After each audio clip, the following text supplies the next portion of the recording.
All right. What is good?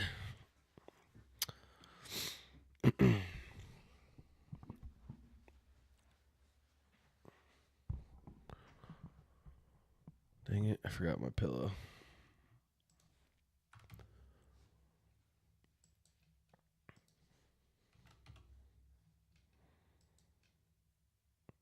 So obviously all we're doing now is just waiting for FOMC. I will not be rating plays. I will not be taking anything. We're just waiting for news. So we can just hang out until then. We got this 4-minute gap here. Looks like we just tapped into that. Barely.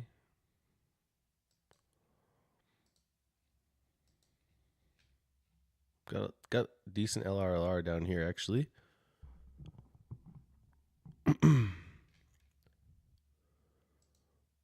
Dude, there's so many people streaming right now.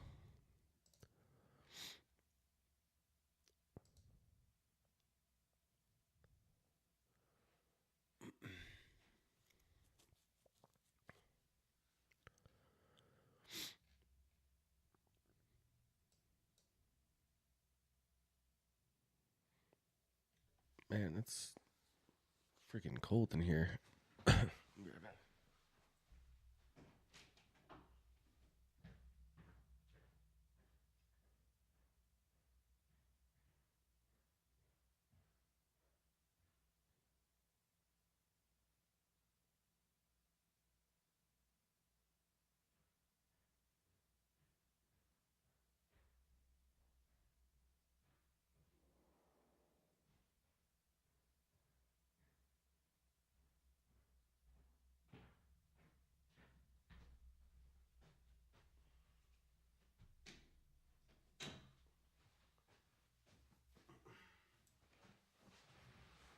Oh, I still didn't get my pillow, bro. Come on.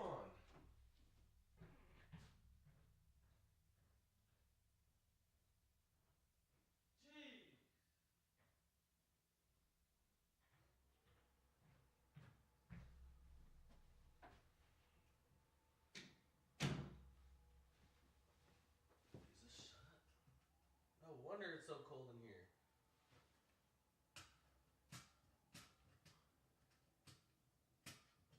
This freaking the heater vent in here was shut. No wonder.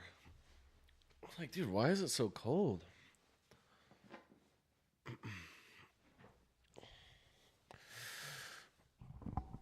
All right.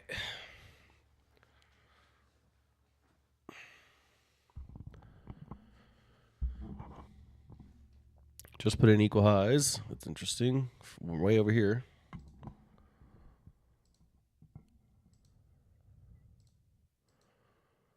Here.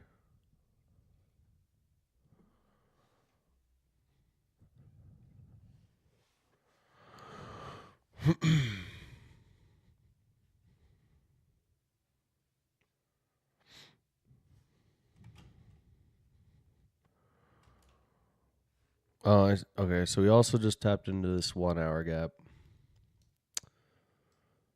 That's probably more important to mark out.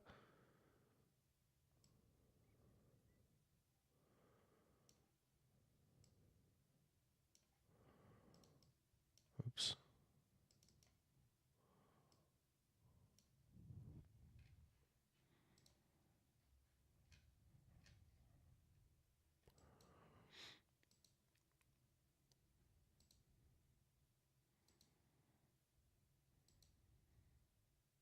So 4-minute perfect equal highs.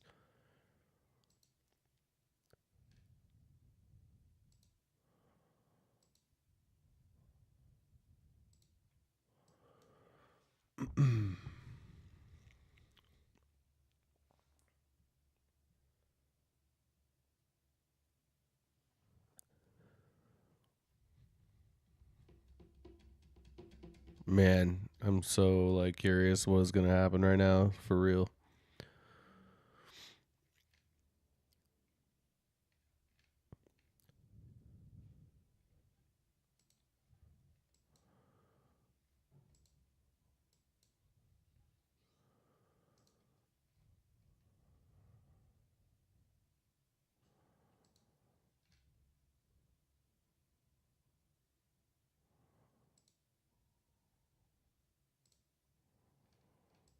We tap perfectly into this 1 hour.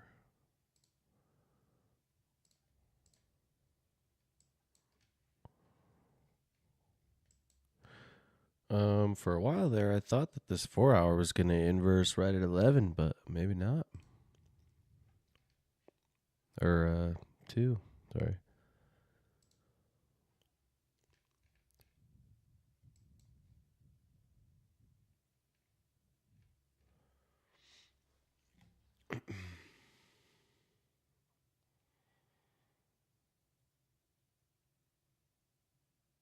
So there's a 15-minute candle close. Let's take a look at the 15-minute. So the 15-minute wicked up into the 1 hour and rejected, but we do have this breaker.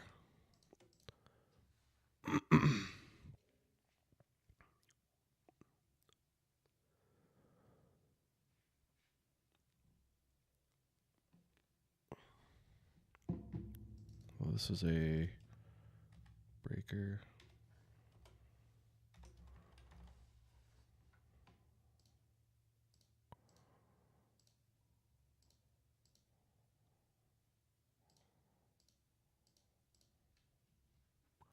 So we have a 15-minute breaker here.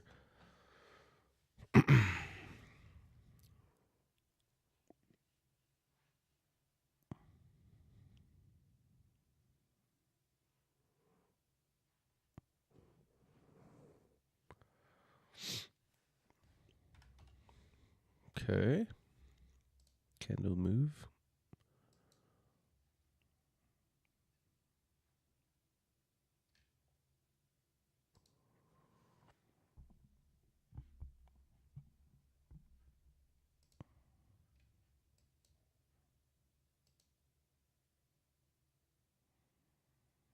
Dude, everybody's live. I keep getting notifications for everyone going live, man. Dang. Unfort.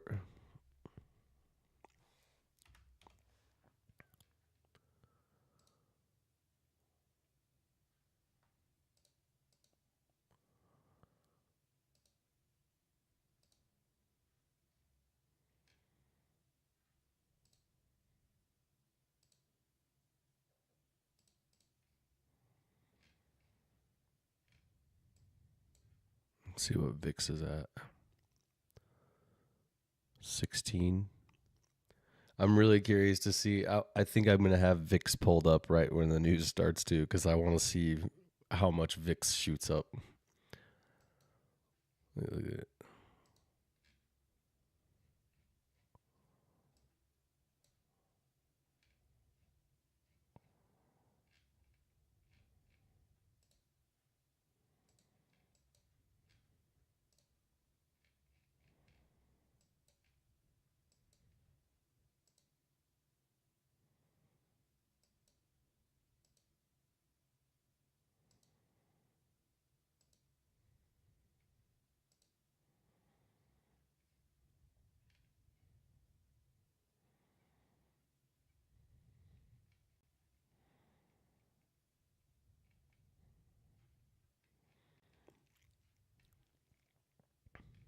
Man, I told Amy that I was going to have like a single funded up, I think, but dude, I'm scared. Honestly. Like, I feel like after this news comes out, the market's going to be too volatile for me to trade a funded on. That's just how I'm feeling. Like, is it really worth the risk? I don't think so. It's probably better just to take actual plays. But like, I'm like, oh man, I'll start chasing if we just if we just move in one direction. But now I'm sitting here, I'm like, dude, I don't know. I don't know if that's a good idea.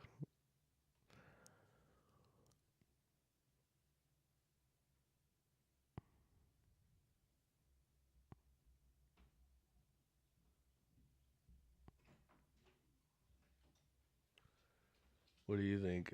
What? Good idea or bad idea? To get on a funded? Yeah. I'm gonna on a micro. You're gonna on a micro? Yeah. See, I guess that's where we're differing because my ass is sitting here ready to chase with a mini. So I'm like, Man, my computer I even don't needs to be know. turned on. I don't know if that's a good idea.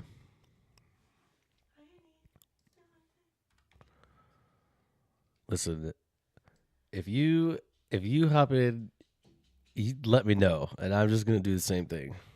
Me? Yeah, you. I trust your decision making more in this scenario than mine. Way better. The pressure. Like if you hop in, just let me know. I'm gonna hop in.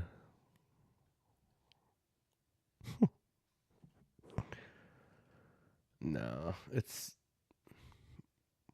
honestly, I would probably be smarter just to like take my win for the day and not get greedy. That's the thing. You already had a win. Yeah, like a really nice one too. So, I don't know.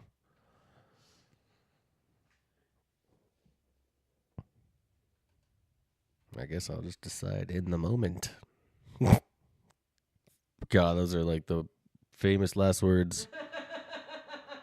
I guess I'll just decide when we get there. Okay.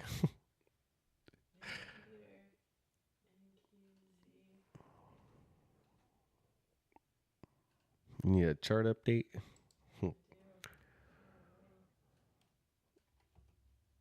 So we got this 4 minute, this 2 minute, this 3 minute, but obviously do not press the button right now. Even though I want to. Because I think we're going to manipulate down first.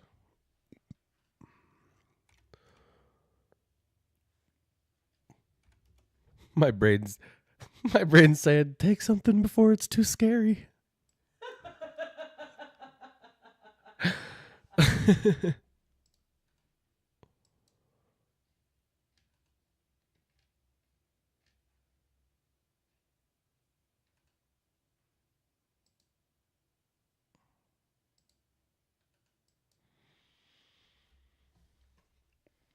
Yeah, the heater vent in here was closed. Oh, it was? Yeah, I opened it. Now it feels much better. Yeah. But I was like, it's cold in here.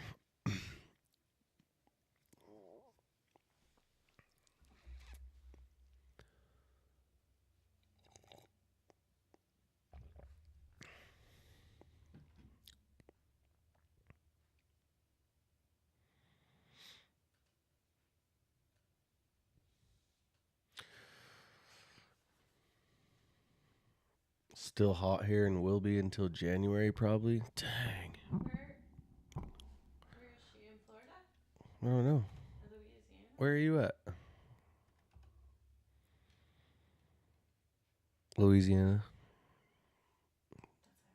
Lucky. That's Florida or Louisiana.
$20 goes into 4 or 5 times, right?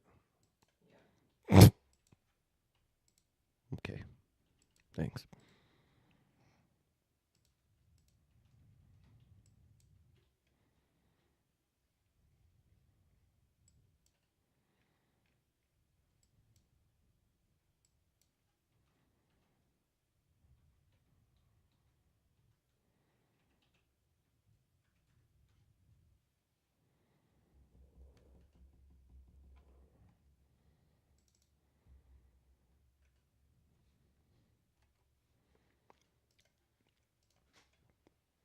Bro.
We made it. All right. Oh, damn. Here it goes. Oh, goodness. It's probably going to shoot off my screen. Whee!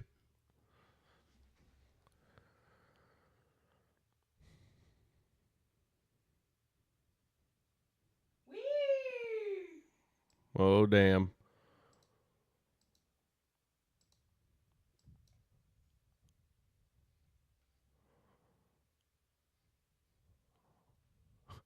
Dude, imagine this.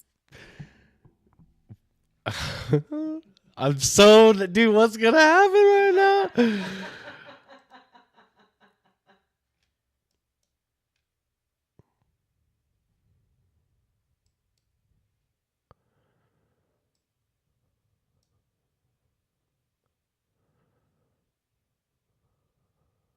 What is happening?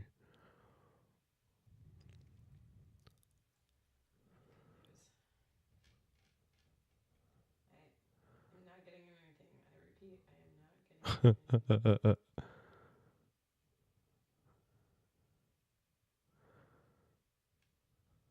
anything. Newsfeed.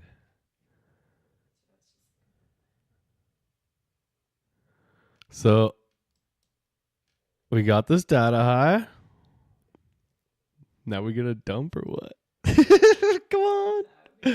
Just dump.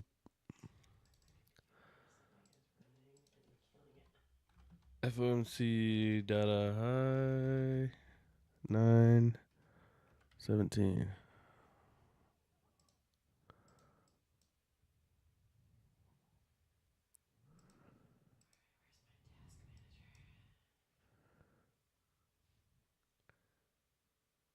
Control delete.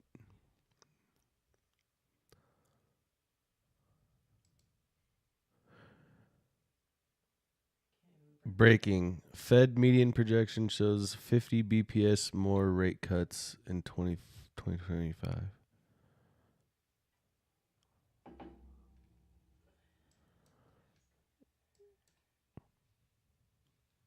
What's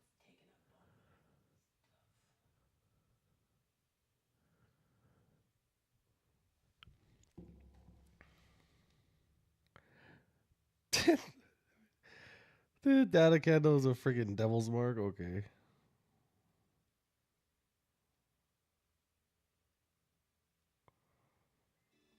helps maintain a healthy U.S. economy and a stable financial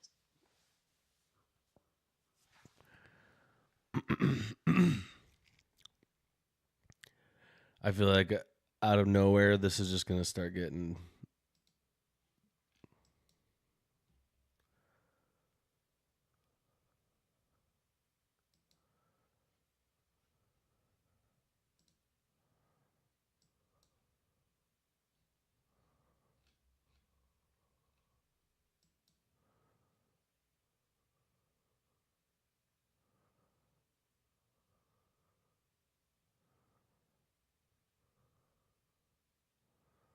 Well, there goes the data high.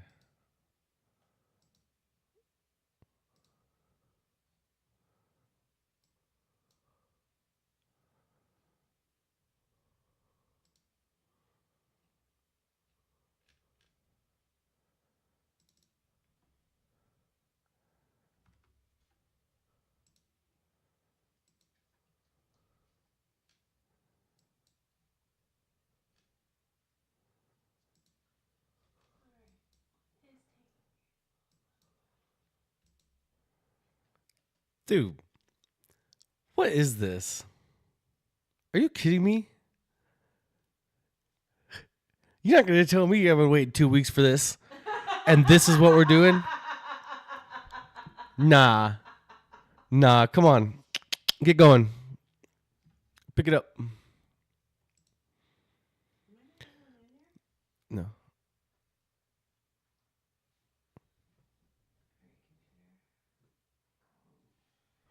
Breaking U.S. interest rate decision actual 4.25%. Forecast 4.25%. Previous 4.5%. So they did have a 0.5% rate cut. Now the only thing that we need to see is what the market takes that for. Like what the market does with that is I don't know what I'm trying to say.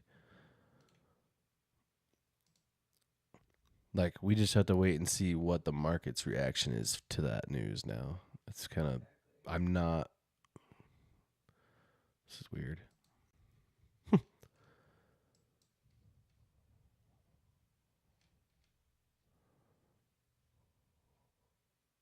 Yeah, he speaks at 11:30.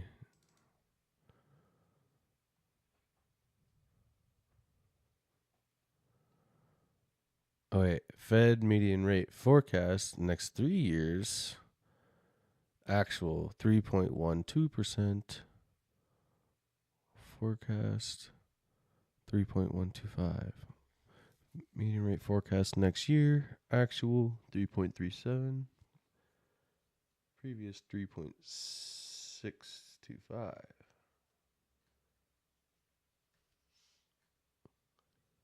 Yeah, and then one day, when I know what any of that shit means, I'll relay the message to you. Sorry, let me read it. You can watch in Discord, bro. Huh? What did you say? I'm talking to Jay Brown. Oh.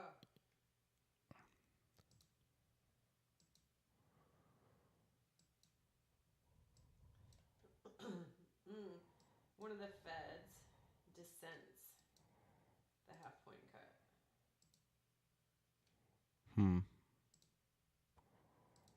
Well, that's just too bad.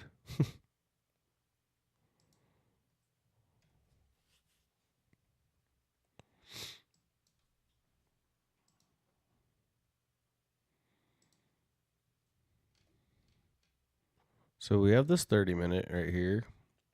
That's holding price down. Uh-oh. What's gonna happen? Starting to go down.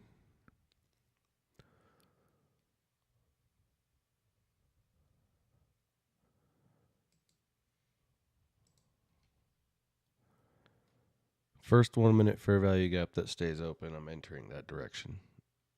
I'm kidding.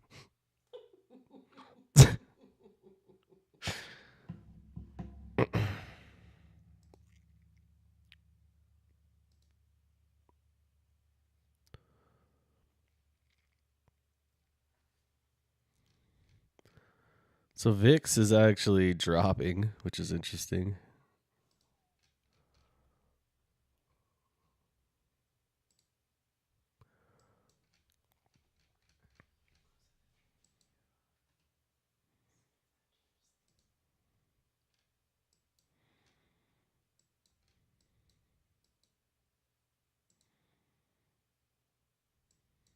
Got this 3 minute.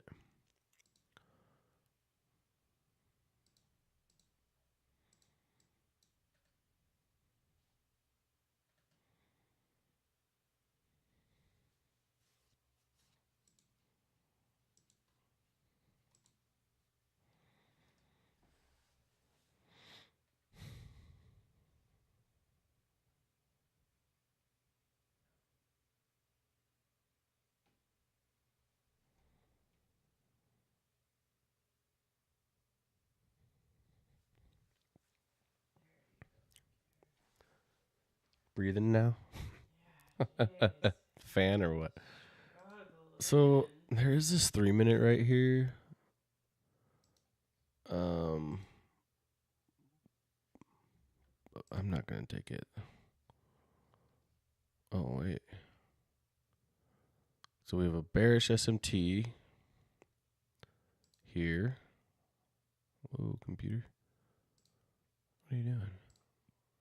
We have a bearish SMT here. Like how you got your fans to turn off, and I'm about to turn mine on. Turn it back on,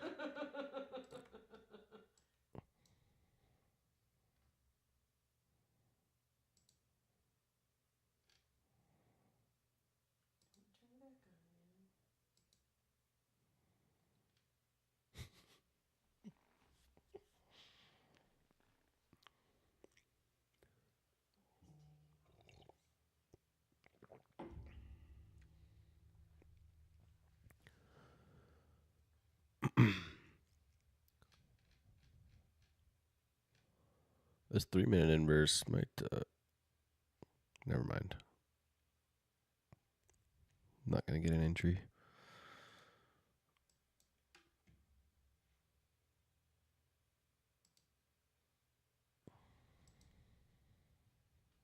So there's this little 1 minute down here.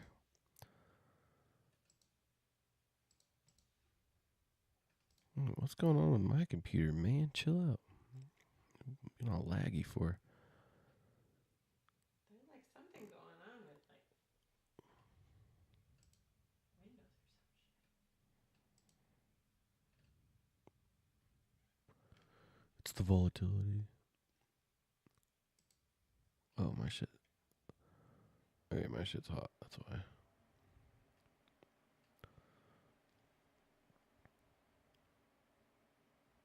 Well, good news is now you can't hear your fan anymore because my my fans are louder than the heat.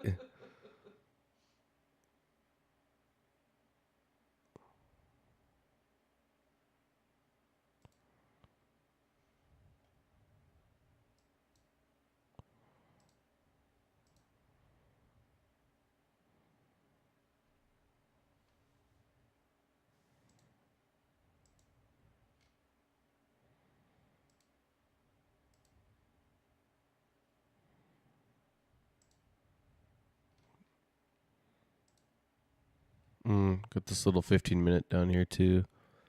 Yeah, I'm staying flat for now. I don't know what the hell this wants to do at the moment, so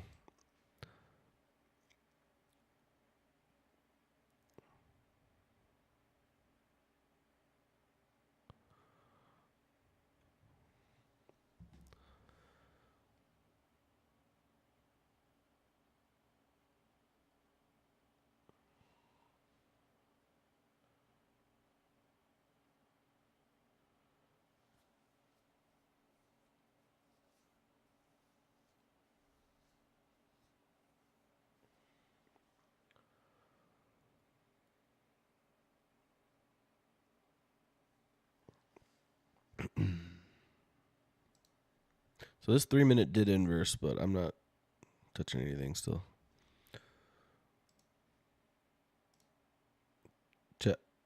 Does the stream look alright? My computer is like lagging, but I don't know why.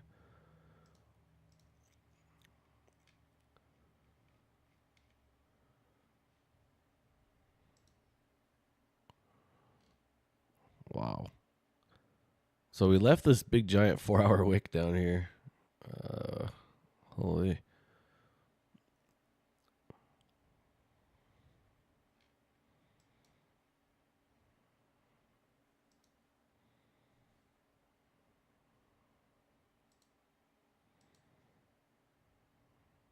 Getting this 1-minute order block down.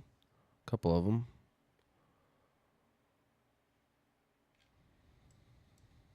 That was the 1 hour BPR. It's now reacting to. Let's see. Yep. So we got this 1-hour BPR here.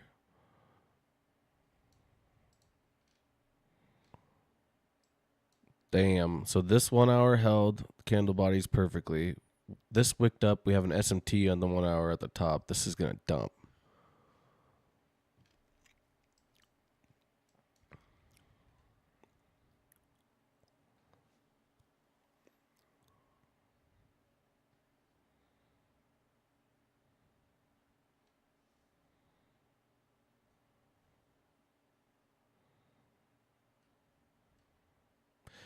So I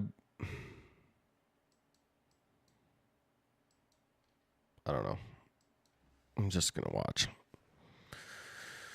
I'm getting anxious thinking about pressing the button. It's usually not a good sign to press the button. But I feel like this is going to dump, dude. But I don't want to chase, bro. 317 maybe. We got the swing low down here at 317. And then we have this little tiny 1 hour gap down here.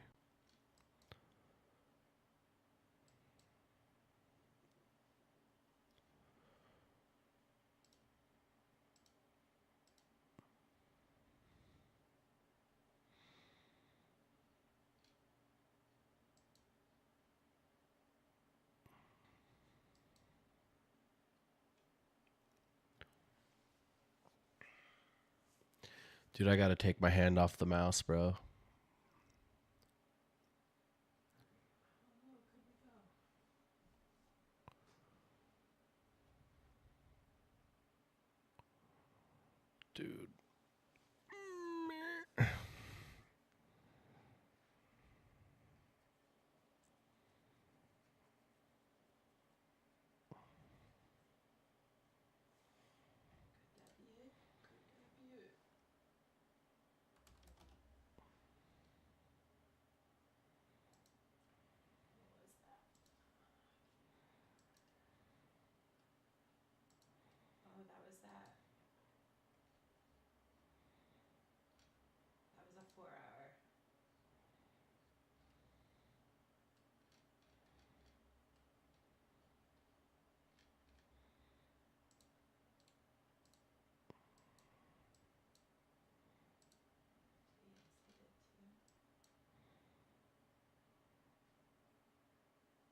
Sounds good.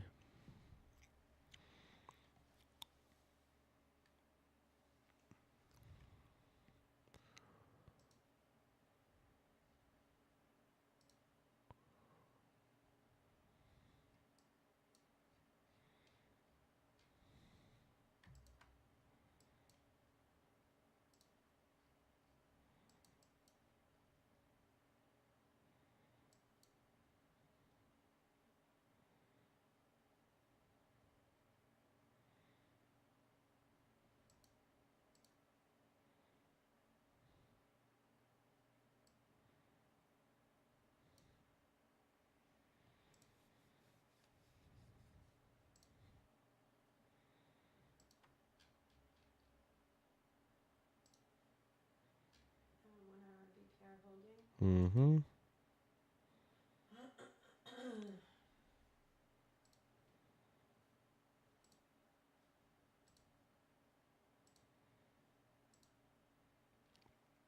Not really any singular gaps. Maybe at this point, what we'd want to see is something like this.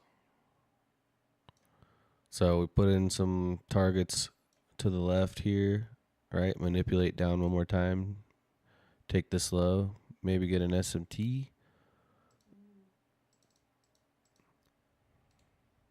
But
this is why don't just randomly get in, because guess what? Right here, right about here, is where I was considering getting in and changed my mind. So that's why we don't do that. Because you don't know, you know? Now is not the time to assumption trade,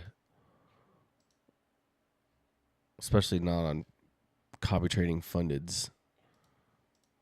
Dumbest idea of the day, almost. But, but I did do it, so cheers.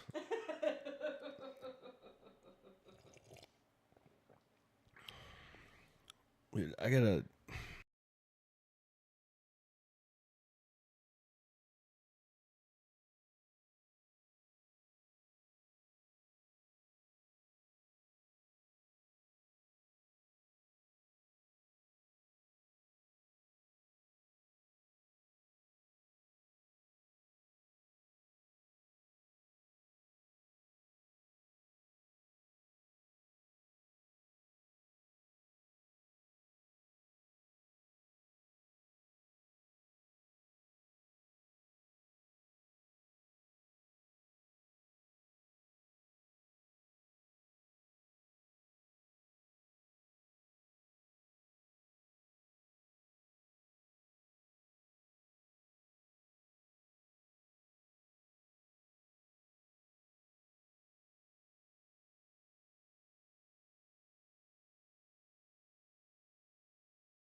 Maybe I don't know.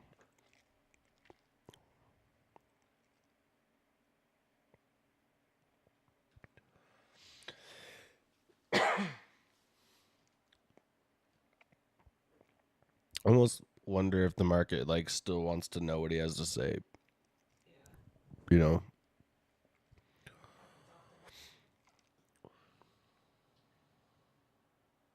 Or plays around quite a bit until he Yeah. chats about something.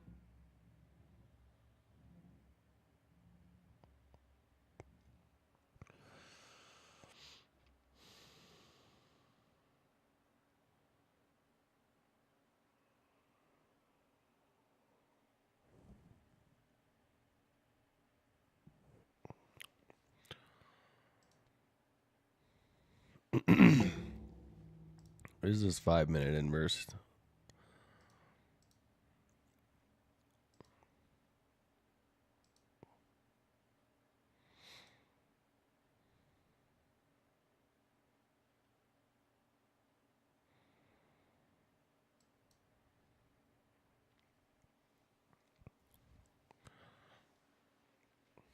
I don't know. If that's supposed to be some super bullish news, I want to see more of a sweep than this for some reason. Or at least like get a manipulation leg now, you know? Not now, but like with this low that we just put in.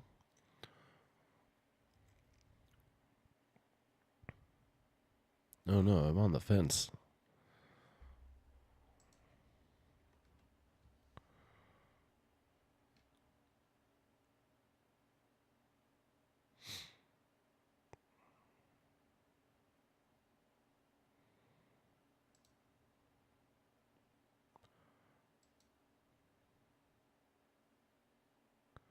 I guess I just feel like if the decision was made up, like these candles would be moving a lot differently. Not like the decision, but like I know the decision's made, but like they must be waiting for something more.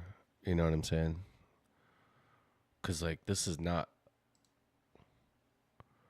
This is like a mid reaction. Actually, it's like not bullish or bearish. I don't know what just happened. You know, like we swept the low, but this reaction out of it's not like great. Pumping. Yeah, like we put in one fair value gap here, you know what I mean? And it was small, and that's it. Like, Yeah. I mean, since sweeping the low, but like 3 minute, 4 minute, 5 minute, we're not even getting like, yeah, we swept this low, but I'm not really seeing a aggressive push any one way. So I wonder, yeah, they're just waiting for more or something. I don't know. But damn it, I want to press the button. Sorry.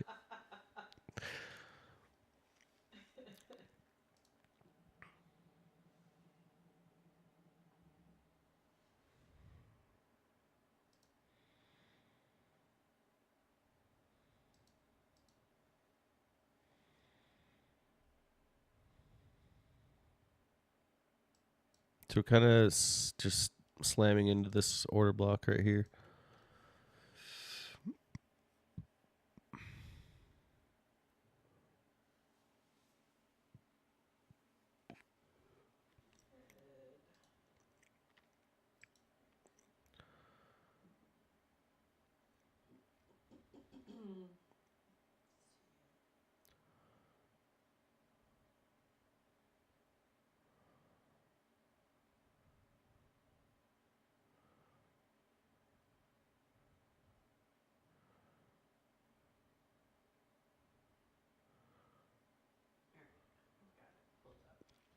Wait a minute.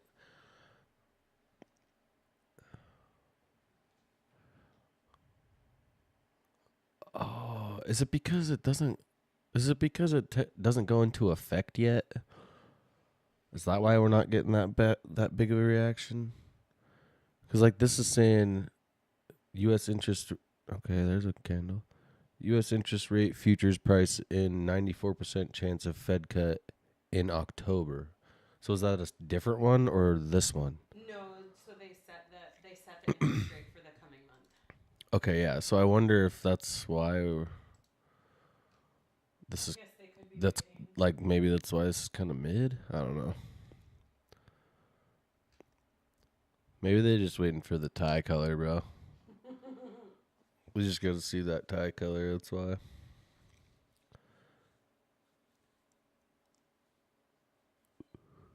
It does usually around this time. It does start to get choppy anyway before he starts speaking. Yeah, Very normal. honestly, I'm not gonna trade anything just yet. Not knowing that he's literally about to be on the mic as badly as I want to. Yeah. I'm just not in the mood to play around. Honestly, We finally got candles that are moving. like it's all my fundeds, well, all my apexes that I have pulled up, and I'm just like, I can tell in my head I'm thinking more about the payout than like doing what I need to do, and I don't like that. So that makes me not want to. That's probably why I feel so indecisive right now, because I can tell where my mindset's coming from, and my brain's telling me. I have a little voice in the back of my head saying, "You can get there today if you." You know what I'm saying? Like you can get there today if you push. You can get there today if you push. And I feel like that's just going to lead to trouble. So like I'm already green today. There's not really any reason I should be like trying to force more, especially if my mindset is like that. So there's the 5-minute inverse. Part of me wants to take this, but I'm not gonna. Take it on a micro.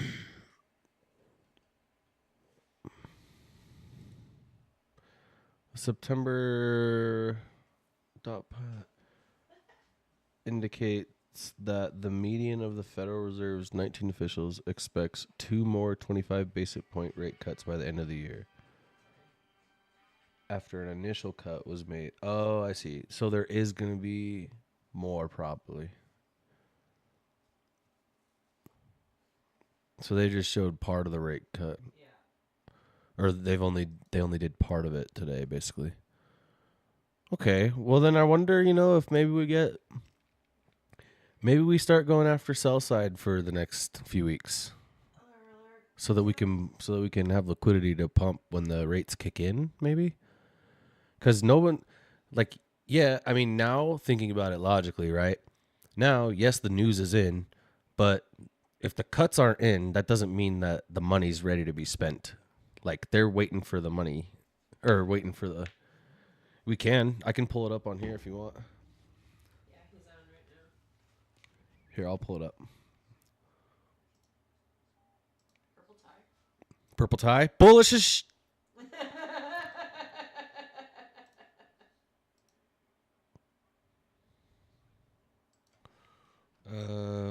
History. That's right. Oh wait, Federal Reserve. That's right. You're a trader when you've subscribed to the Federal Reserve official channel. Oh wait, you guys probably can't hear it. Can you hear that?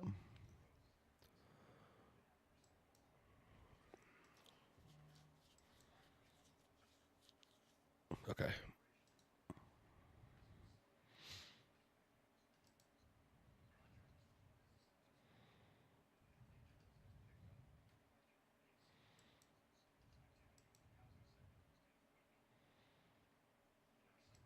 There you go. Growth of the labor force due to lower immigration and lower labor force participation. Even so, labor demand has softened, and the recent pace of job creation appears to be running below the break-even rate needed to hold the unemployment rate constant. In addition, wage growth has continued to moderate while still outpacing inflation. Overall, the marked slowing in both the supply of and demand for workers is unusual. In this less dynamic and somewhat softer labor market, the downside risks to employment appear to have risen. 1 In minute our or SEP, 15 the minute median or, projection for the or unemployment lockdown, rate maybe? is 4.5% at the end of this year and Yes, edges please. down thereafter. Come run the Inflation CPI has load. eased significantly from its highs in mid-2022, but remains somewhat elevated relative to our 2% longer-run goal. Estimates based on the Consumer Price Index and other data indicate that total PCE prices rose 2.7% over the 12 months ending in August, and that, excluding the volatile food and energy categories, core PCE prices rose 2.9%. These readings are higher than earlier in the year as inflation for goods has picked up. In contrast, disinflation appears to be continuing for services. Near-term measures of inflation expectations have moved up, on balance, over the course of this year on Yeah, news about tariffs, as reflected in both Like market and moving survey-based measures. Beyond the Freaking next year or nuts. so, however, most measures of longer-term expectations remain consistent Send with us our down to 2% inflation goal. The median projection in the SEP for total PCE inflation is 3.0% this year and falls to 2.6% in 2026 and to 2.1% in 2027. Our monetary policy actions are guided by our dual mandate to promote maximum employment and stable prices for the American people. At today's meeting, the committee decided to lower the target range for the federal funds rate by a quarter percentage point to 4 to 4.25%, and to continue reducing the size of our balance sheet. This 1 minute or block. Changes to government policies continue to evolve, and their effects on the economy remain uncertain. Higher tariffs have begun to push up prices in some categories of goods, but their overall effects on economic activity and inflation remain to be seen. A reasonable base case is that the effects on inflation will be relatively short-lived, a one-time shift in the price Short-lived? level. But it is also possible that the inflationary effects could instead be more persistent, and that is a risk to be assessed and managed. Our obligation is to ensure that a one-time increase in the price level does not become an ongoing inflation problem. In the near term, risks to inflation are tilted to the upside and risks to employment to the downside, a challenging situation. When our goals are in tension like this, our framework calls for us to balance both sides of our dual mandate. With downside risks to employment having increased, the balance of risks has shifted. Short-lived? Accordingly, we judged it appropriate at this meeting to take another Short-lived. step toward Bro, more look up a from more the neutral prompt card, policy man. stance. With today's decision, we remain well positioned to respond in a timely way to potential I economic developments. We will continue to determine the appropriate stance of monetary policy based on the incoming data, the evolving outlook, and the balance of risks. In our SEP, FOMC participants wrote down their individual assessments of an appropriate path for the federal funds rate, based on what each participant judges to be the most likely scenario for the economy. The median participant projects that the appropriate level of the federal funds rate will be 3.6% at the end of this year, 3.4% at the end of Interesting. 2026, and 3.1% at the end of 2027. This path is 1/4 percentage point lower than projected in June. As is always the case, these individual forecasts are subject to uncertainty, and they're not a committee plan or decision. Policy is not on a preset course. The Fed has been assigned two goals for monetary policy: maximum employment and stable prices. We remain committed to see. supporting maximum employment, bringing inflation sustainably to our 2% goal, and keeping longer-term inflation expectations well anchored. Our success in delivering on these goals matters to all Americans. We understand that our actions affect communities, families, and businesses across the country. Everything we do is in service to our public mission, and we at the Fed will do everything we can to achieve our maximum employment and price stability goals. Thank you. I look forward to our discussion. Chris. Great. Thank you. Chris Rugaber at Associated Press. As you know, Fed Governor Stephen Miron has continued kept his position at the White House, even as he's joined the Fed board. This is the first time, I believe, the Fed's board has had someone with executive branch ties in decades. Does this compromise the Fed's independence from day-to-day politics? And relatedly, how can you maintain the public's perception the Fed is politically independent with this dynamic? Thank you. So we did welcome a new committee member today, as we always do, and the committee remains united in pursuing our dual mandate goals. We're strongly committed to maintaining our independence, and beyond that, I really don't have anything to share. And then just as a quick follow-up, so can you and other Fed officials have spoken extensively about the impact of tariffs on inflation, although perhaps with many companies appearing to eat the tariffs, tariffs may be impacting the labor market and other parts of the economy instead. Do you see that as a possible outcome here, that tariffs are the reason we're seeing some slowing, particularly in the labor market, rather than in inflation? Thank you. You know, it's certainly possible. You know, we're beginning to see, we have begun to see goods prices showing through into higher inflation, and actually the increase in goods prices accounts for most of the increase in inflation, or perhaps all of the increase in inflation over the course of this year. Those are not very large effects at this point, and we do expect them to continue to build over the course of the rest of the year and into next year. And you know, it's also possible and that there may be effects on employment, but that I would say if you're looking at why employment is doing what it's doing, that's much more about the change in immigration. So the supply of workers has obviously come way down. There's very little growth, if any, in the supply of workers. And at the same time, demand for workers has also come down quite sharply, and to the point where we see what I've called a curious balance. It's, you know, typically when we say things are in balance, that sounds good, but in this case, the balance is because both supply and demand have come down quite sharply. Now demand coming down a little more sharply because we now see the unemployment rate edging up.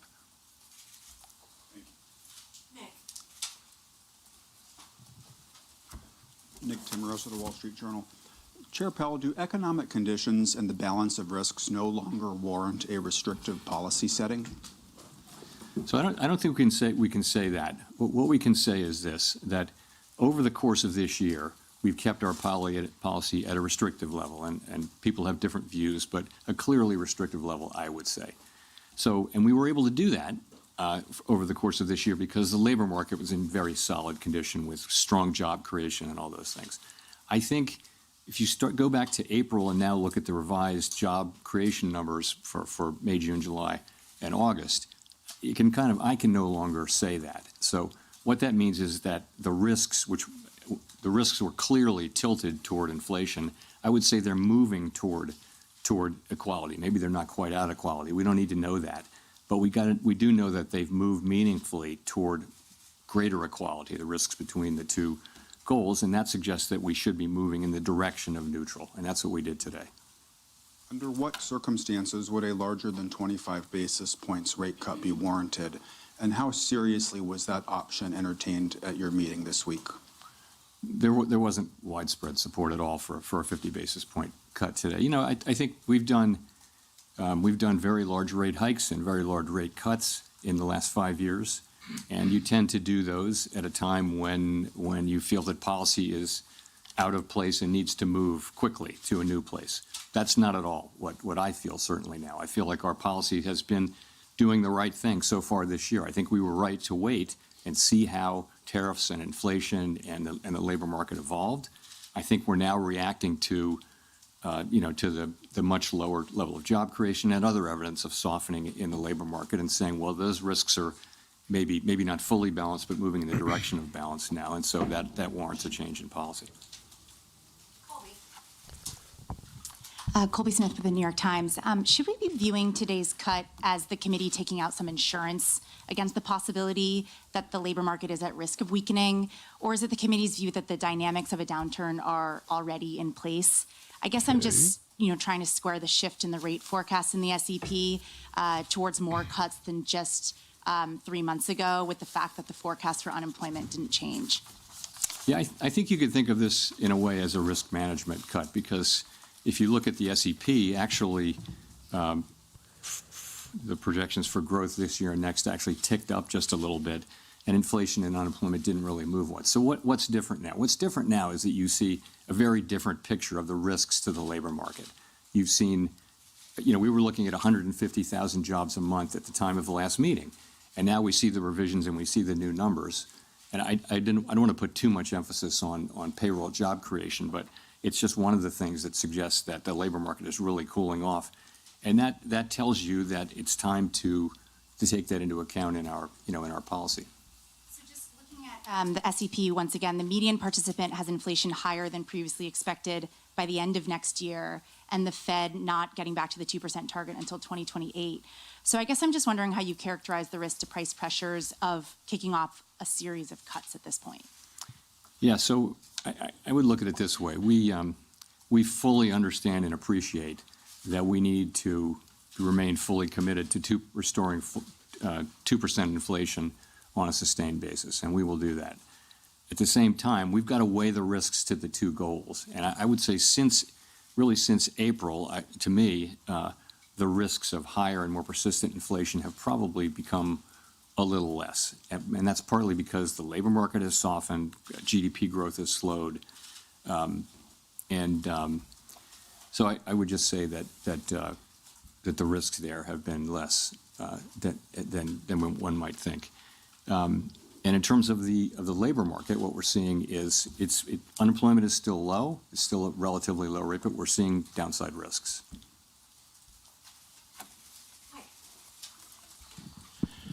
Michael McKee from Bloomberg Radio and Television. I'm a little confused by your explanation of the Fed cutting rates because of unemployment. If you think that most of what's happening in the employment area is related to immigration, which your rate cuts wouldn't address, how do you see that as more important than inflation, which has remained almost a full percentage point above your target? Well, I was saying that what's happening in the labor market has more to do with immigration than it has to do with tariffs. That was the question I was answering. So I wouldn't say that all of what's happening in the labor market is due to tariffs. I mean, you clearly have a slowing in 15-minute order due to block. immigration. You clearly have a slowing in demand, which is now perhaps more than that in supply, and we know that because the unemployment rate has ticked up. So, that's what I meant by that. If I could follow up. Every year since 2015, the SEP has forecast that you would hit your target 2 years later. And this year, this SEP says you're going to hit your target 2 years later. 2% does not seem to be in sight. Does that suggest that the 2% target is not really achievable? And does this present any credibility problems for you in telling people that that's what you're going to do if you can never reach it? Well, I mean, you're right. It does say we're going to get to 2% inflation in 2028, at the end of 28. But that's literally how you put the projections together. You're writing down a rate path, which is designed to create, over the course of the SEP, time frame, 2% inflation and maximum employment too. So that's all that is. No one really knows where the economy will be in 3 years. But the nature of the exercise is to write down policy that you believe would return to the 2% goal over at least by the end of the exercise. Thanks so much, Elizabeth Schulze with ABC News. The latest inflation report shows that prices are still going up across key categories for many households, including groceries. What will the Fed do if prices pick Double up more? 4-hour inverse, maybe? So our expectation, and you can see this consistently through the year, has been that inflation will move up this year, but that basically because of the effects on goods prices from tariffs, but that those will turn out to be a one-time price increase as opposed to creating an inflationary process. That's been our forecast.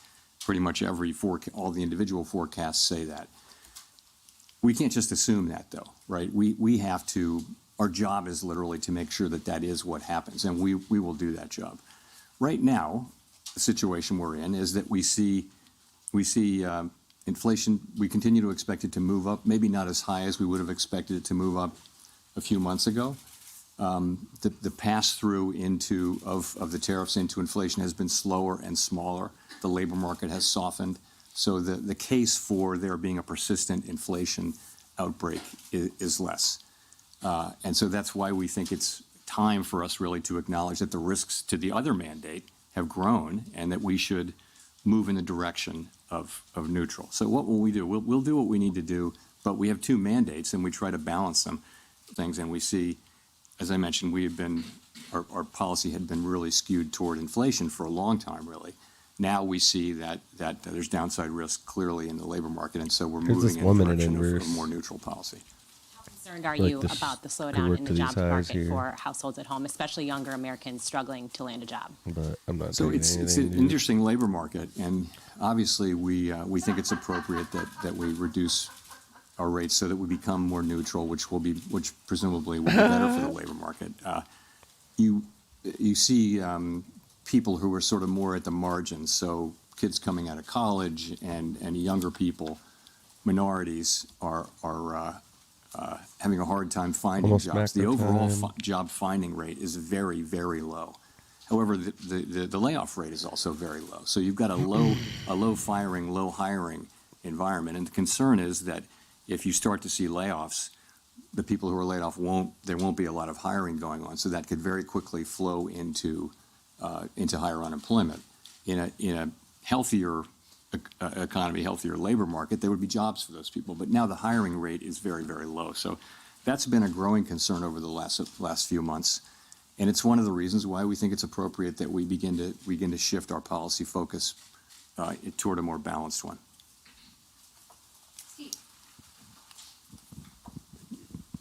Steve Leisman, CNBC. Mr. Chair, in the past, during rate cuts, you used the word recalibration. And I wonder if you pointedly did not use it this time. And in fact, when you said policy is not on a preset course, did you mean that as sort of the opposite of recalibration? Are we meeting to meeting, data point by data point? Or are we in Yeah. a process here of getting back Sorry, to Chad. neutral? I had to mute Thank you. myself because I'm So I think we're in a expressing meeting how by meeting I'm fighting the situation. urge We're to going to be trade, looking at the and I'm not data. going to. You know what? Let me Stick say to a my word rules about today. the SEP really here. So we often point this out. What the SEP is it's an accumulation of the individual projections of 19 people, showing what they believe at a particular moment in time to be the most likely path for the economy and thus the appropriate path for monetary policy as well. And as you know, we don't debate or try to agree on what that is. We just write them down and accumulate them. We do sometimes discuss them. And so we always say we're not on a preset path, and we really mean that. The actual decisions we make are going to be based on the incoming data, the evolving outlook, and the balance of risks at the time the decisions are actually made. So you will have seen that we have 10 participants out of 19 who wrote down 2 or more cuts for the remainder of the year, and 9 who wrote down it's just fewer not good conditions, than- Tanya. In fact, in a good number of cases, no more cuts. So rather than looking at rather there's than a looking at Fed this as conference certainty, going, I would encourage and people, as always, to look at the SEP There's as, multiple reasons I'm not through the taking. lens of probability. One, it's average And so there setup. are different possible outcomes and likelihoods rather than I don't this have one is certain confidence and in this one anything isn't right now. happening. So that's what I would say. So I'm going to wait until it's Thank you for very, getting very, to my very follow-up question. clear. Is the dispersion I'm not in the in mood the to outlook guess. a sign of uncertainty of I want policy? something obvious, not something meetings that's to like come? a Thank you. maybe, You know, maybe. It is such an unusual So situation. I'm going to let Jay Powell finish doing his thing. Ordinarily, when the labor market and is see weak, where we're at inflation is after that. low. And when the labor market is really strong, that's when you Exactly. have to be careful about inflation. So I'm not we have a trying to get situation wrecked. where we have two-sided risk. And that means there's no risk-free path. And so it's quite a difficult situation for policymakers. And And yes, it's because not I at already all took a trade, so there's surprising to another me reason. that you have a range of views. It's not so much about having different views for the path of the economy, but it's partly that. But it's also partly about But I'm what's the willing right to thing to trade do more, but it's in just light gotta of be this, of the tension between the two goals. How do you weight them? How worried are you about one versus the other? And so it's natural. I think it would actually be surprising yeah. if you didn't have a pretty wide range of Exactly. views based I'm on, not- in this I don't kind of wanna be a highly part of unusual that. situation, and we do.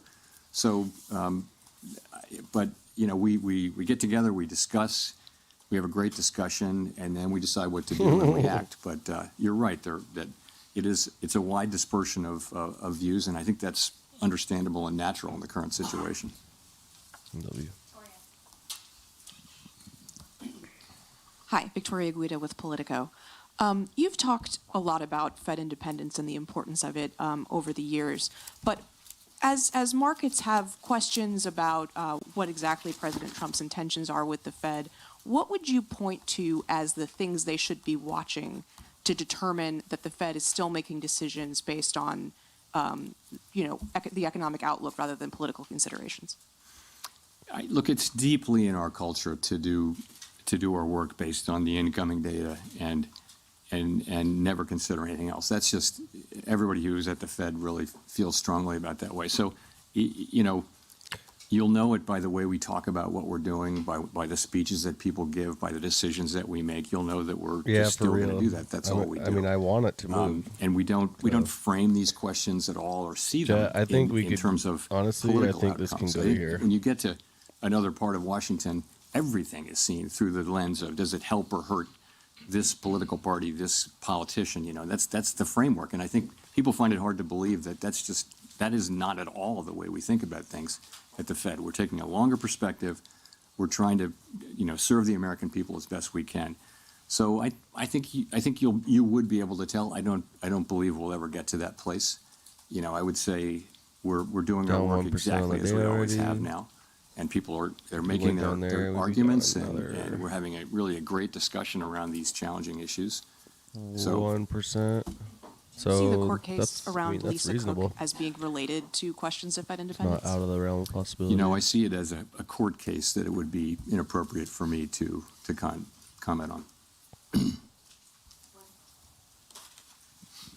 Thanks, Mr. Chairman. Edward Lawrence from Fox Business. So we saw the preliminary benchmark revisions down 911,000. The revisions for June were the first negative revisions we've seen since December of 2020. How can the Fed base important decisions on rate and what to do with the interest rates on data that seems to be, as you've called it in the past, noisy? So on the QCEW, the revision that we saw was almost exactly what we expected. It was amazing how close the expectation was. So, and the reason for that is, for the last bunch of quarters, there's been almost a predictable overcount, and I think the Bureau of Labor Statistics really does understand this, and they're working hard to fix it. It's got to do, of course, it has something to do with low response rates, but it's also got to do with what's called the birth-death model, because a good amount of job creation happens around new companies and how many go out of business, how many are founded, and it's just really hard. You can't survey for that. You've got to have a model that predicts that, and it's quite difficult to do, especially when the economy is undergoing big changes. So, and they've been working on that and are making progress on it. But the data we get is still good enough for us to do our work. To the extent we have issues around data right now, it's about low response rates. That's happened all over really. Response rates are just lower to surveys now, both in and out of the government. And it's no great secret. We want higher response rates, and we need those to have less volatile data. And the way to get that is to make sure that the agencies that collect the data have sufficient resources to drive higher response rates. It's not a complicated problem, but that's what it takes. It's not a mystery.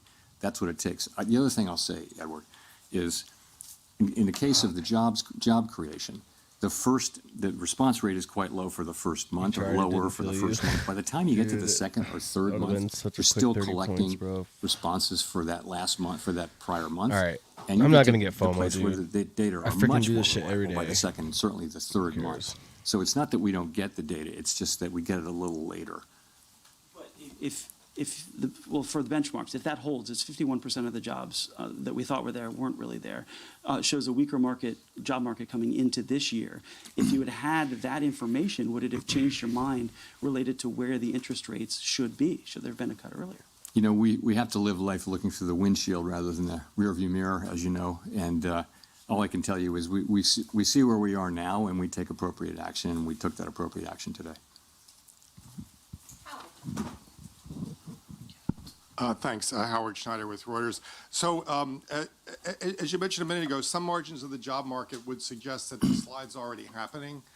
Black unemployment rate in August was above 7%, declining work week, difficulty among college graduates finding work, rising youth unemployment. Why do you think a quarter percentage point now is going to arrest that? Well, I didn't say that I thought a quarter point would make a huge difference to the economy, but you've got to look at the whole path of rates, right? And the market's has already been baking in expectations. I mean, our market works through expectations, right? So I think our policy path really does matter. And I think it's important that we use our tools to support the labor market when we do see signs like that. I did mention that, you see minority unemployment going up, you see younger people who are more vulnerable economically, more susceptible to economic cycles.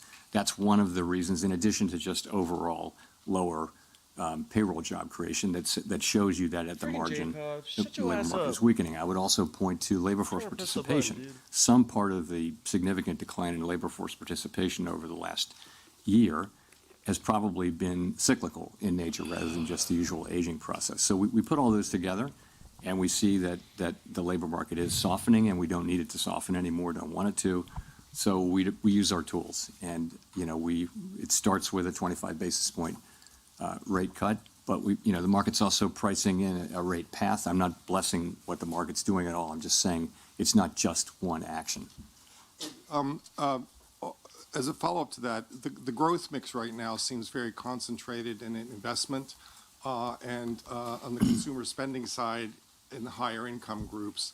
Do you feel that that's an unsustainable mix for the economy moving forward? I wouldn't say that. I mean, you're right. Those are two. We're getting unusually large amounts of economic activity through the AI build out and corporate investment. I don't know how long that will go on. No one does. In terms of spending, you saw that the consumer spending numbers were well above expectations, and that may well be skewed toward higher earning consumers. There's a lot of anecdotal evidence to suggest that. Nonetheless, it's spending. So, I mean, I think the economy is moving along. Economic growth is going to be 1.5% or better this year, maybe a little better. Forecasts have been coming up, as you can see. So, labor market unemployment is low, but downside risks, but it's still a low unemployment rate. So, that's how we see it.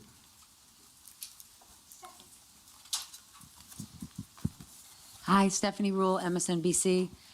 Treasury Secretary Scott Bessent has said that the Federal Reserve suffers from mission creep and institutional bloat. He's now calling for an independent review. Would you support an independent review, or are you open to any sort of reform in any areas of the Fed? I, of course, am not going to comment on anything the Secretary says or really any other officer says. So in terms of reform at the Fed, we just went through a lengthy and I think very successful process of updating our monetary policy framework. I would say there's a lot of work going on behind the scenes around the assets we have in the Federal Reserve Bank Federal Reserve System and at the board. Are they the right size? We're actually going through a 10% headcount reduction through the whole Fed, including the board and all the reserve banks. The employment at the Fed at the end of that will be basically at the same level it was more than 10 years ago. So we will have had zero job growth for more than a decade when we're finished with that, and I think we'll probably do more than that. So I think we're certainly open to constructive criticism and ways to do our jobs better. But not an independent review? We're certainly open to to always trying to do better. Neil. Mr. Chairman, Neil Irwin with Axios. There's been some debate lately on whether AI is already starting to affect the labor market in terms of lower labor demand, higher productivity by contrast. Do you buy that? And if that is true, does that have implications for monetary policy setting? So there's great uncertainty around that. I think my view, which is also a bit of a guess and widely shared, I think, is that you are seeing some effects, but it's not the main not the main thing driving it. And so particular focus on young people coming out of college. And Dude, yeah, there may I be just- something there. It may be that companies or other institutions that have been hiring younger people right out of college are able to use Like, I AI literally that put more the- than they had in the past. I That may be literally part of the put story. this tool down. It's also for a part of the second. Did story, y'all see though, that? job creation more broadly has slowed down. The economy has slowed down. And so it's probably a I number of know, things. dude. But yeah, it's probably a factor. Hard to say how big it is.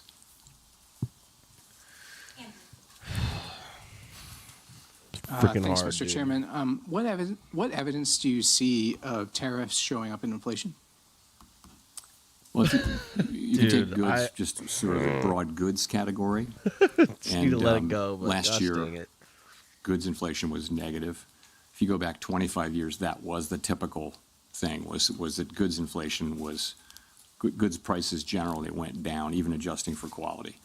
Dude, the So problem is we that just was not spent the the case last 2 during the weeks where pandemic. shit like Of course, that never goods worked. inflation went very high, but we had essentially That's why I'm returned like to zero or slightly negative inflation. I have no confidence I right think now. goods inflation over the course of the past year is 1.2%, which doesn't sound like a lot, but it's a big change. man. So we think, I mean, analysts have different views, but we think it's contributing, 0.3 or 0.4 or something like that to the current core PCE inflation reading, which is 2.9%. So it's contributing.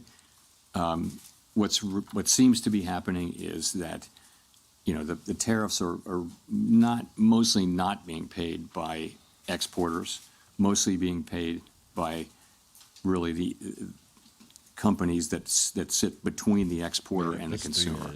So if you buy something and you sell it through retail, or you use it to make a product, you're probably taking a lot of those costs on and not able to pass it fully along to the consumer yet. That appears to be what we're seeing. All of those companies and entities in the middle, they'll tell you that they have every intention of passing that through in time, but they're not doing that now. To the consumer, Here's my hands, the pass-through chat. has been pretty small. It's been Not doing slower it. and later, slower and smaller than we thought. But the evidence is, it's very clear that there's some pass-through. Orderfield. I also wanted to ask if you could share with us the conditions under which you I'm not might doing it. consider leaving the Fed Orderfield. in May. I have nothing new on that for you today.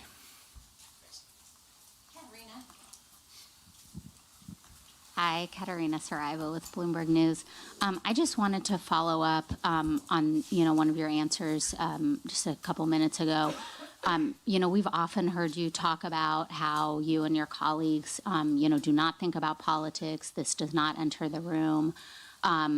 But one of your new colleagues does come from this world, right, where everything is seen through this framework of politics and of what party is being helped, and that person is still employed by the White House. How can markets and the public interpret, I'm not doing it, dude. Not doing some it. of his speeches, for example, and then some of the forecasts that we see today? I mean, the median for this year was moved because of the introduction of his forecast. I'm talking about the number of rate cuts seen this year. What do you say to markets and the public that are trying to interpret, what you guys are saying? So there's 12 vote, 19 participants of whom 12 vote, as you know, on a rotating basis. So no one voter, can really. Spin me and I'll hold it. The only way for any voter to really move things around is to be incredibly persuasive, and the only way to do that in the context in which we work is to make really strong arguments based on the data and one's understanding of the economy. That's really all that matters. And that's how it's going to work. And I think that is the way the institution, that's in the DNA of the institution. That's not going to change. And then I wanted to ask about a Gallup poll that showed that Americans now have more confidence in the president than the Federal Reserve when it comes to doing what's right for the economy. Why do you think that is, and what's your response? What's your message to the public? Our response is we're going to do everything we can to use our tools to achieve the goals that Congress has given us, and we're not going to get distracted by anything. So I think that's what we're going to do. We're just going to keep doing our jobs. I put the tool on the chart and everything. right here. Claire Jones, Financial Times. Given the range of views expressed prior to the meeting, I think there was a lot less dissent today than a lot of people expected. It'd be good to know just what you think the drivers were of coming to that very strong consensus in the meeting, and also on the flip side to just explain why the plots are really so scattered between, someone even expecting rates to end up higher by the end of the year to 5 cuts. I mean, what were the kind of range of views you heard about, on one side, why there was so much support for a cut today, and on the flip side, why there's so much divergence about what comes next? This is about to. So I think there's quite a wide assessment that the situation has changed with respect to the labor market. Whereas we could still say, and did say in July, at the time of the July meeting, that the labor market was in solid condition, and we could point to 150,000 jobs per month and many other things.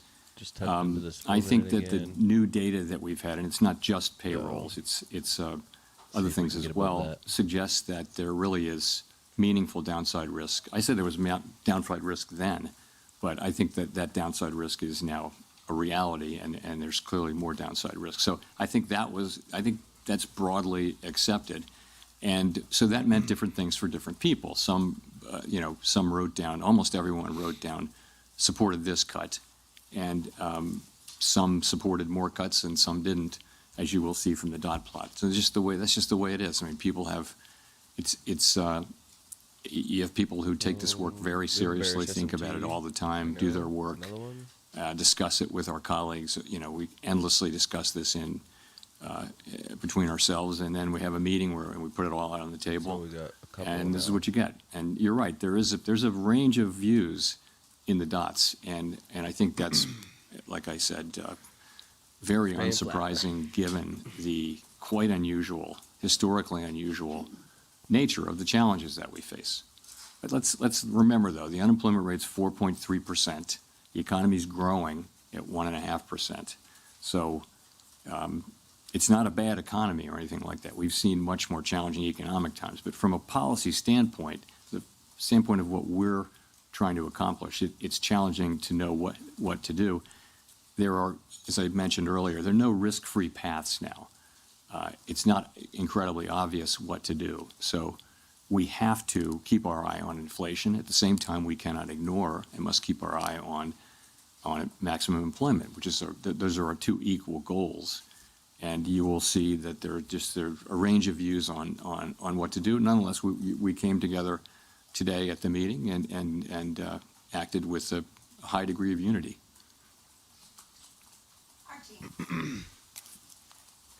Thank you. Archie Hall from The Economist. You mentioned earlier that job creation was running below your guess at its break-even rate. I'd be curious to hear a bit more about that and where you think the break-even rate is. So there are many different ways to calculate it, and none of them is perfect. But it's clearly come way down. You could say it's somewhere between 0 and 50,000, and you'd be right or wrong. I mean, there's just many different ways to do it. So wherever it was, 150,000, 200,000 a few months ago, it's come down quite significantly. And that's because a very lower amount of people are joining the labor force. The labor force really not growing much at this point. And that's a lot of where the supply of labor was coming from over the last 2 or 3 years. So we're not getting that now.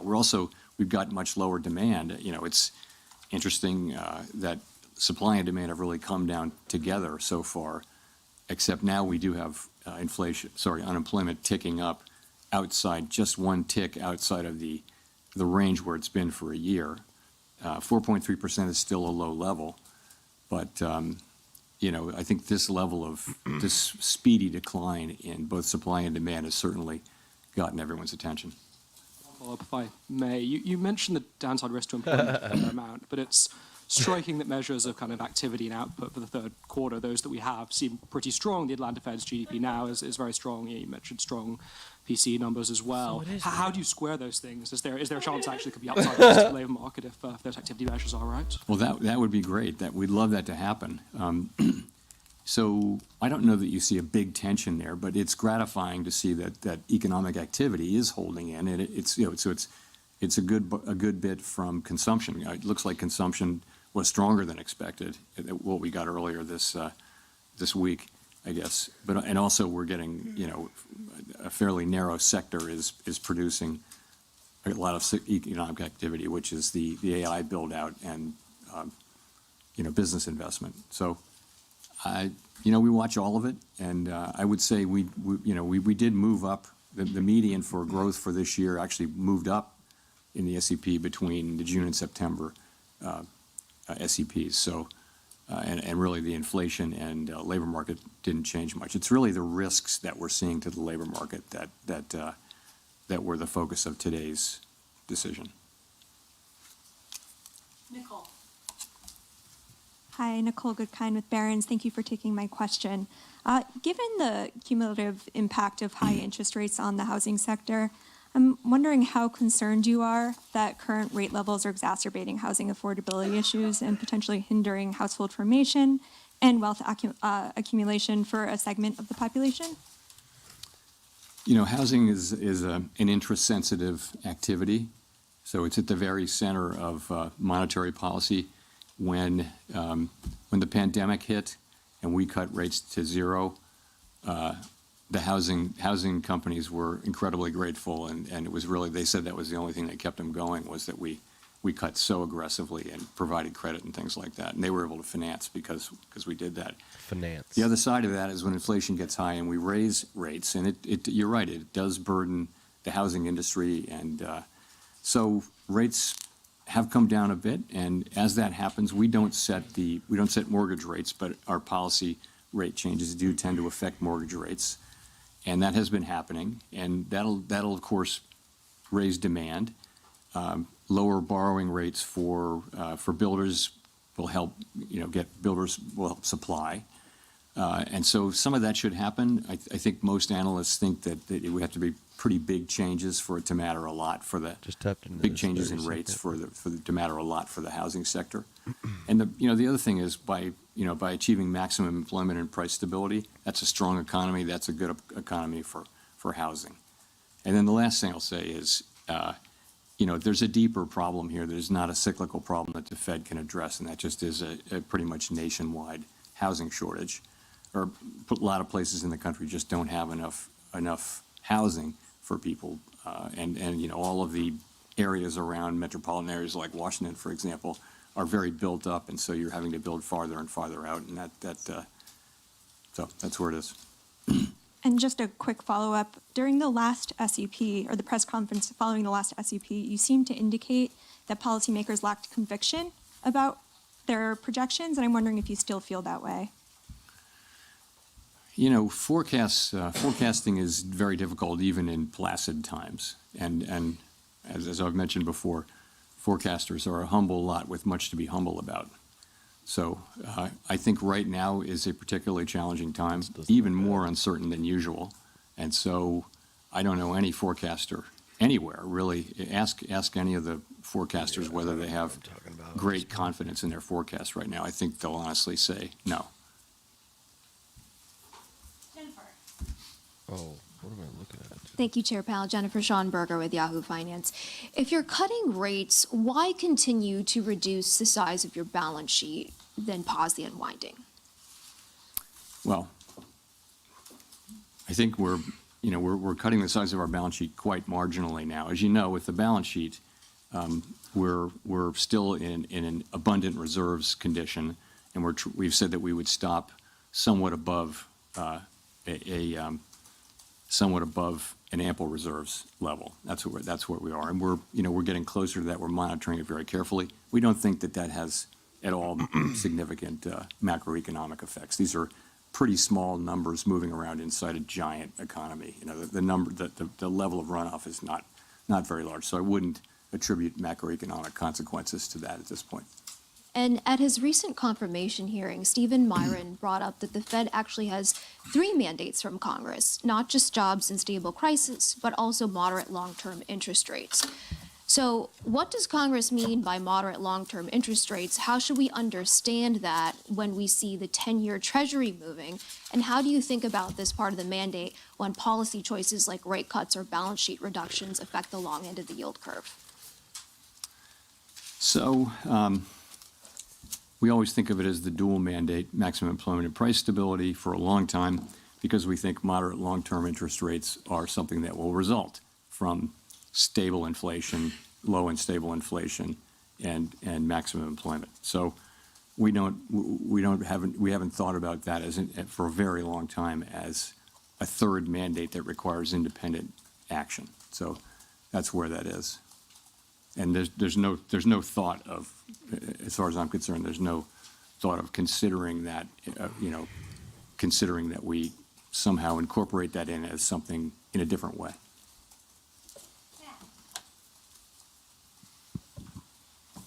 Thanks, Chair Powell. Matt Egan from CNN. We recently learned that average FICO credit scores are down this year by 2 points, the most since 2009 during the Great Recession, and delinquencies are high for car loans, personal loans, credit cards. How concerned, if at all, are you about the health of consumer finances, and do you expect today's cut will help? So, we're aware of that. I think default rates have been kind of ticking up, and we do watch that. They're not at a level, I don't believe they're at a level where overall they're terribly concerning, but it is something that we watch. Lower rates should support economic activity. I don't know that one rate cut will have, a visible effect on that, but over time, a strong economy with a strong labor market is what we're aiming for, and stable prices, so that should help. Just to follow up, this rate cut is coming at a time when the stock market is at or near all-time highs, and some valuation metrics are elevated historically. Is there a risk that cutting rates could overheat financial markets, potentially fueling a bubble? We're tightly focused on our goals, right? And our goals are maximum employment and price stability. And so we take the actions that we take with an eye on those goals. Separately, and that's why we did what we did today. Separately, we monitor financial stability very, very carefully. And, I would say it's a mixed picture, but households are in good shape, banks are in good shape. Overall, households are still in good shape in the aggregate. And I know that people at the lower end of the income spectrum are under pressure, obviously. But from a financial stability perspective, we monitor that picture. We don't have a view that there's a right or wrong level of asset prices for any particular financial asset, but we monitor the whole picture, really looking for structural vulnerabilities, and I would say those are not elevated right now. Jean, we'll go to you for the last question. Hi, Chair Powell. Jean Young with MNI Market News. I wanted to ask about inflation expectations. You've said the Fed can't take the stability of inflation expectations for granted. You mentioned at the short run they've gone up a little bit. I wonder if you can talk a bit about that. And then also at the long run, wondering, do you see evidence that the debate over Fed independence and the growing deficit is putting pressure on inflation expectations? So as you said, shorter-term inflation expectations have tended to respond to near-term inflation. So if inflation goes up, inflation expectations will predict that it takes just a little while to get back down. Fortunately, throughout this period, longer-term inflation expectations, both break even in the markets, and almost all of the longer-term surveys, Michigan being a bit of an outlier lately, have been just rock solid in terms of running at levels that are consistent with 2% inflation over time. So we don't take that for granted. We actually assume that our actions have a real effect on that, and that we need to continually show and also discuss our commitment to 2% inflation. And so you'll hear us doing that. But we're, as I mentioned, it's a difficult situation because we have risks that are both affecting the labor market and inflation. Those are our two goals, and so we have to balance those two. When they're both at risk, we have to balance them, and that's really what we're trying to do. Your latter part of your question was about independents, I don't see market participants. I don't see that that's something they're factoring in right now in terms of setting interest rates. Thanks very much.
Thank the Lord.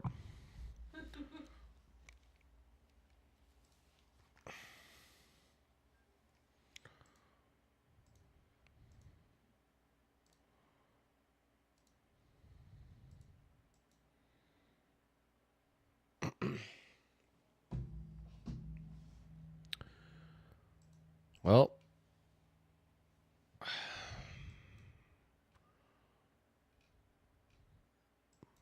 this is probably just going to pump now.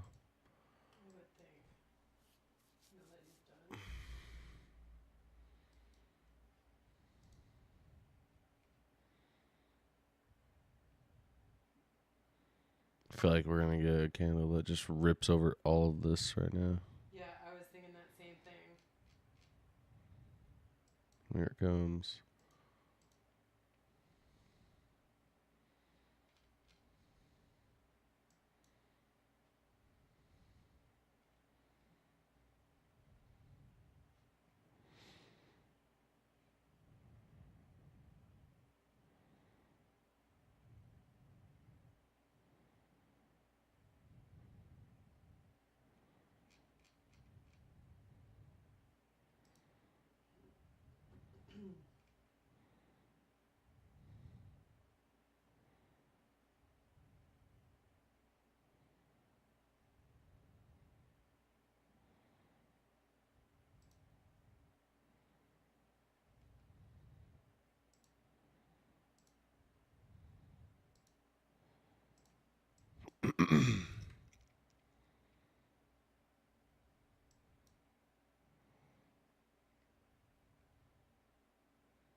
Imagine this 4 minute still holds. I would laugh so hard.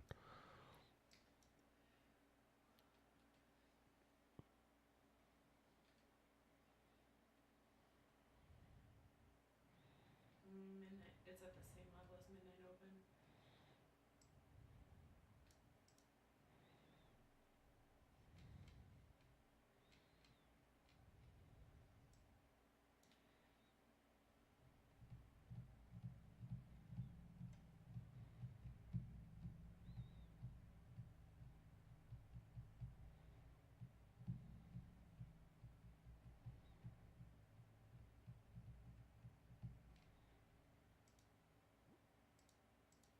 Really one of those equal highs. And dude, I'm like just getting frustrated, honestly. I don't like it.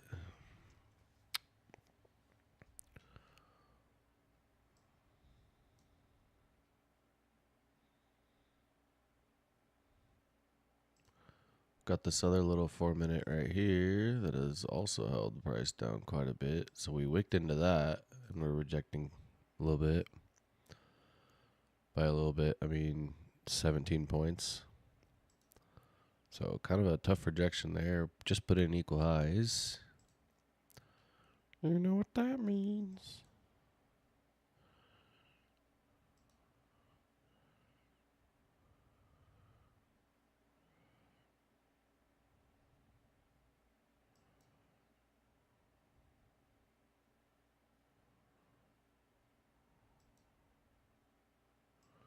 Also have a giant 15-minute right here.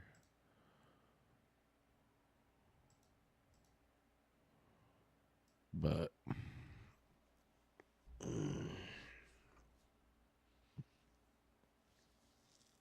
bro,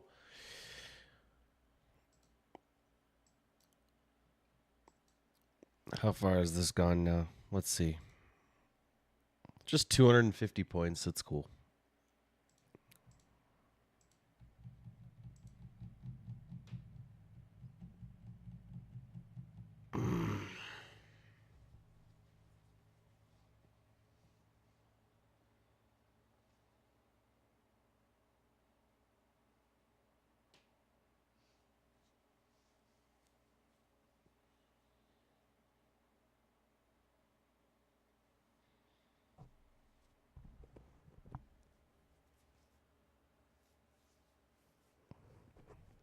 Oh, I don't worry about consistency rules anymore.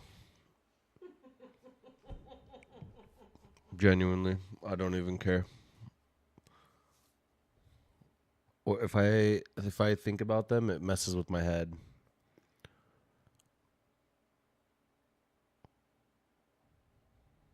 Like, screw your consistency rule. I'm trying to get over the damn buffer.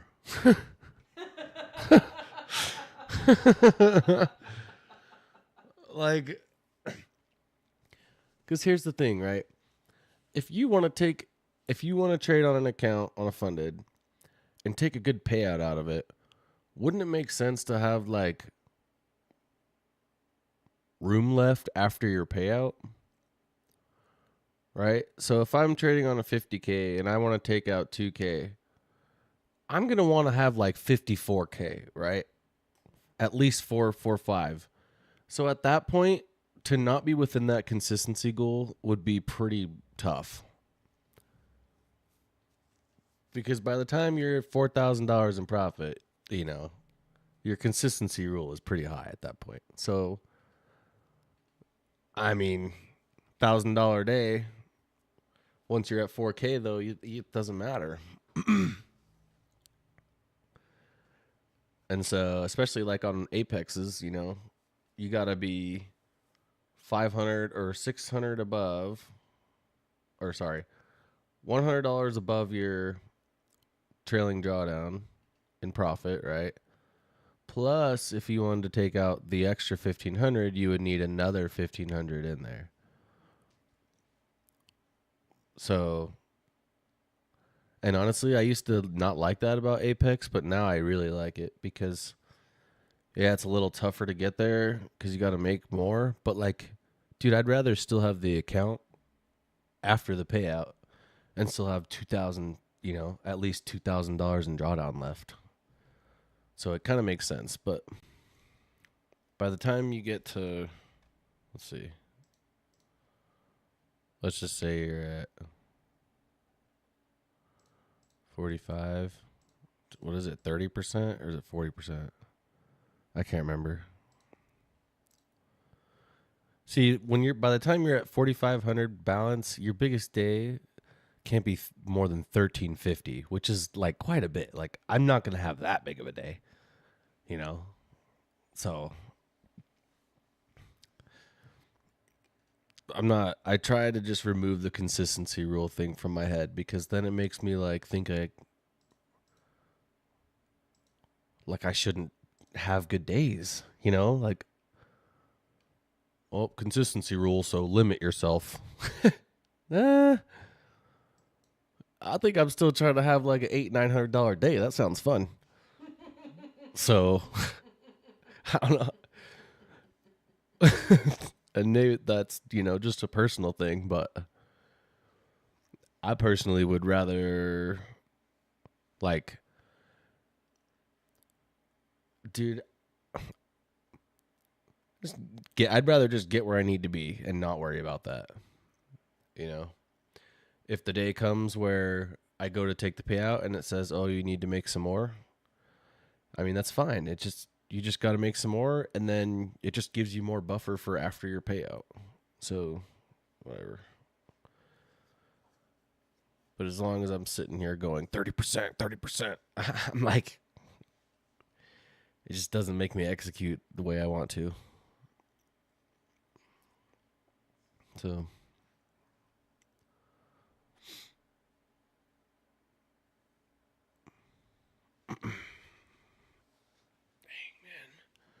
I might have to cut stream pretty soon, chat. This is getting pretty uncomfortable.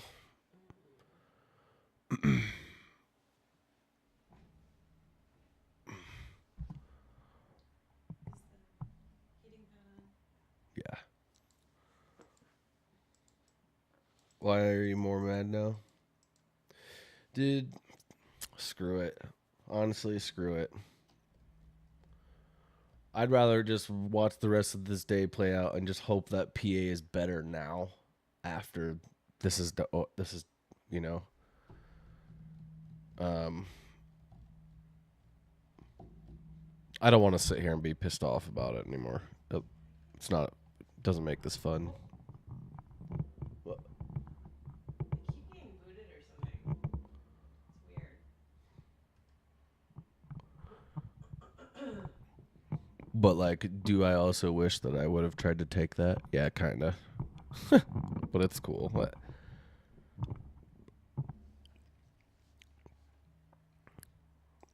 I'll just be happy knowing that my gut knew that was going to work, and it did. And W Cope.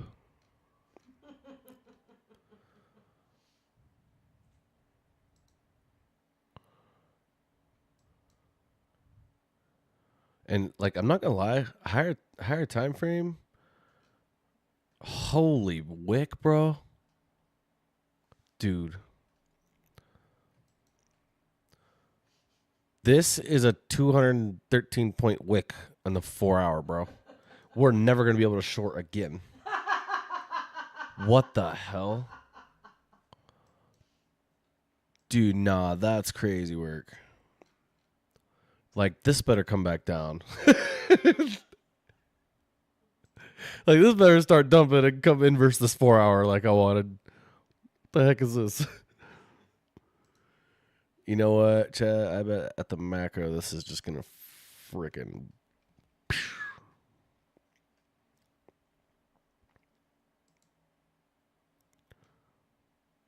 Probably putting in an order block right here. That's why we're stalling. Because we tapped into this BPR, right? Now we're going to put this order block in. And then the 350 macro will be our next 15-minute candle, right? So it'll probably have a little wick down here, and then it's probably just going to go whoop for the rest of the day.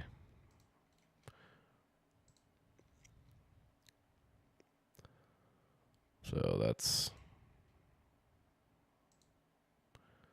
where I'm at. Either that, or hopefully we're just not bullish from this. That would be more ideal. Like, I wonder, I just am hoping that market's like, nope, that wasn't enough, J-Pal. Not enough point percentages. I want more. But I don't really see that happening.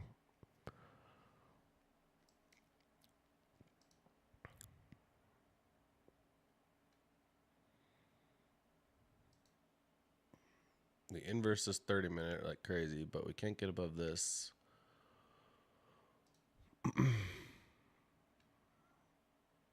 Looks like we just going back to all-time highs. Yep, freaking woohoo.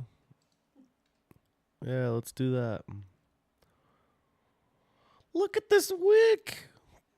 Bro, what the? Dude, this wick has covered more points than the last week and a half of price action combined.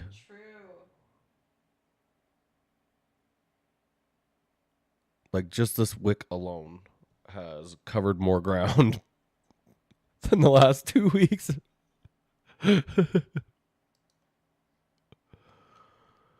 Damn, dude. Well, I don't know.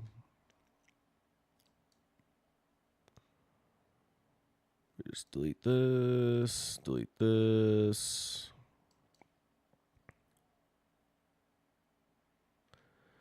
Like, you know what's really weird to me, chat, is we have these 15-minute perfect equal highs here, right? And we came this close to it, literally 2 points from it, didn't take them, and now we're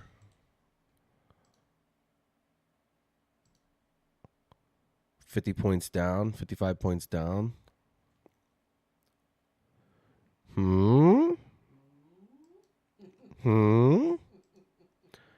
Why the heck would we do that?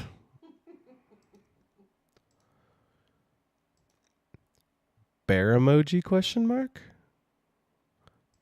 Ooh.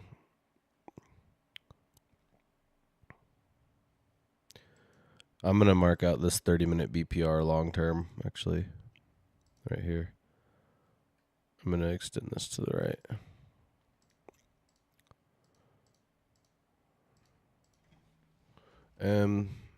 M30 minus BPR.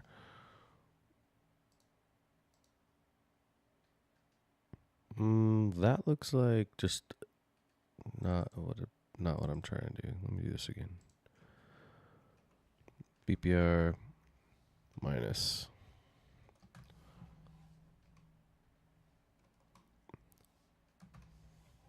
Bro, why can't that line be longer? Make this a little bigger. BPR. It's better in front. Minus.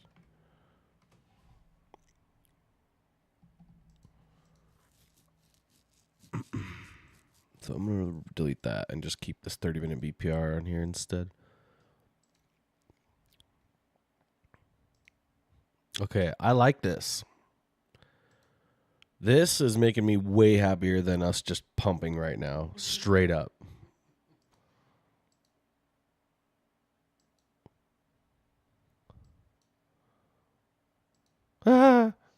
Is it because I said something? Man. I say one thing.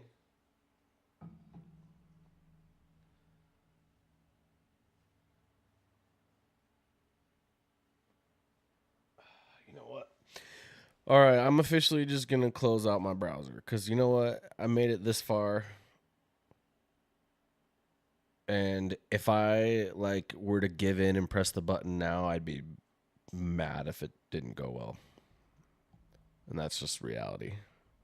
That's me being real with myself and trying to think ahead and be smart because it's Wednesday. Like, let the rest of the news day just play out and do what it wants. Start fresh with hopefully a good full day of price action tomorrow. That's what I need to be telling myself. So I'm just going to check this out, chat. Check this out, chat. Here you go. So you can see me do it. Closed. Okay. Cool. Well, that was... Now I got to go back and edit out my account numbers. That's cool. Nice one, Ant.